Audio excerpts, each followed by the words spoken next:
আশুলিয়ায় নয়, উত্তরা থেকে টঙ্গী পর্যন্ত যাচ্ছে মেট্রো রেল। উত্তরার দিয়াবাড়ি স্টেশন থেকে মেট্রো রেলের একটি পথ টঙ্গী পর্যন্ত যাবে। বর্ধিত এই পথে মেট্রো রেল নির্মাণের সম্ভাব্যতা যাচাইয়ের কাজ চলছে। দ্রুতই নকশা চূড়ান্ত করে টেন্ডার প্রক্রিয়া শুরুর কথা জানিয়েছেন মেট্রো রেল প্রকল্পের ব্যবস্থাপনা পরিচালক MAN সিদ্দিক। আরও জানাচ্ছেন নয়নাদিত্য। উত্তরা থেকে মতিঝিল পর্যন্ত চলা বর্তমান মেট্রো রেল বা MRT6 নির্মাণের সময়ই দিয়াবাড়িতে প্রায় 1 কিলোমিটারের পথ তৈরি করে রেখেছিল। তখন পরিকল্পনা ছিল বাড়তি এই পথটুকু ধরে যাতে আশুলিয়া পর্যন্ত মেট্রো রেলের সুবিধা পৌঁছে দেওয়া যায়।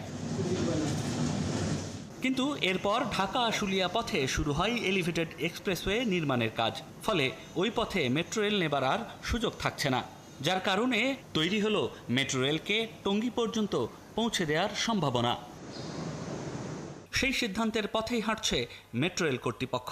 নতুন সিদ্ধান্ত অনুযায়ী টঙ্গী রেল স্টেশন পর্যন্ত যুক্ত হবে মেট্রো রেল।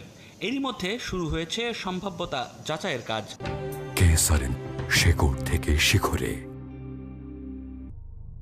উত্তর থেকে টঙ্গী পর্যন্ত আমরা যাচ্ছি, এটা কিন্তু সেকেন্ড ফেজে আমরা শুরু করে দিলাম। এখন সেকেন্ড ফেজ, থার্ড ফেজে বা সেকেন্ড ফেজে কোন দিক দিয়ে অগ্রসর হলে ভালো হবে, কোন দিক দিয়ে মানুষ বেশি উপকার পাবে, তারা এটা ফিজিবিলিটি স্টাডি করা ইতিমধ্যে শুরু করে দিয়েছে। এদিকে উত্তরা থেকে টঙ্গী পর্যন্ত পথে চলছে বাস র্যাপিড ট্রানজিট বা BRT নির্মাণের কাজ। সাথে যুক্ত হয়েছে ঢাকা আশুলিয়া এক্সপ্রেসওয়ে। ফলে এখানে আরেকটি বিশাল কর্মযজ্ঞের পথ বের করা প্রায় অসম্ভব। সেজন্য দিয়াবাড়ি থেকে টঙ্গী পর্যন্ত মেট্রোর পথ নিয়ে চলছে নানা চিন্তাভাবনা। রুট অ্যালাইনমেন্টগুলো ঠিক করে ওরা 6টা অপশান নিয়ে আমাদের কাছে আসছিল।